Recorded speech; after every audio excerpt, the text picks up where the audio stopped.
माँ। माँ एक शब्द नहीं, आत्मा है, एक संस्कार है, शब्दों की जननी है माँ।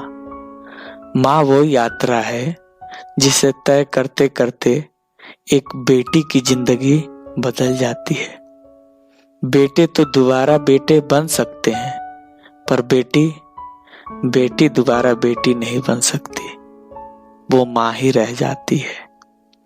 वो कभी वापस नहीं लौट सकती अपने सपनों की ओर। वो हंसती खिलखिलाती लड़की कब एक स्वच्छंद लड़की से परिपक्व माँ बन जाती है, उसे पता ही नहीं चलता। वो समर्पित हो जाती है इतना अपने बच्चों के प्रति कि भूल जाती है स्वयं को। अब उसका कोई भी निर्णय खुद के लिए नहीं होता, उसमें छिपा होता है ममता का भाव, समर्पण, करुणा और अपनत्व। ये सारे गुण पहले से ही रहते हैं एक औरत में। वो सहती है हजार हड्डियों के एक साथ टूटने का दर्द, जिसकी कल्पना करना मुश्किल है। माँ अपने बच्चों के लिए क्या नहीं करती, और बदले में उसे चाहिए अपने बच्चों की मीठी सी मुस्कान। उसकी दुनिया इतने में ही संपूर्ण हो जाती है।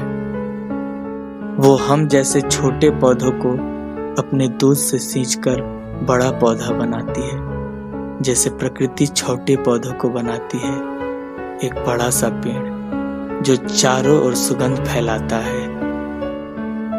माँ अतुलनीय है, उसका त्याग अकल्पनीय है। तो आइए इस मातृ दिवस अपनी माँ और इस संसार की सभी माँओं को देते हैं उनका सम्मान, जिसकी वो वास्तविक हकदार है, जो उन्हें कभी नहीं मिल पाया। वैसे तो हर रोज माँ का आदर और सम्मान होना चाहिए, केवल एक दिन उनके लिए काफी नहीं है। माँ के लिए जितना कहा जाए कम है, पर करना चाहिए सम्मान, इस बात में भी दम है। तेरी उंगली पकड़ के चला ममता के आंचल में।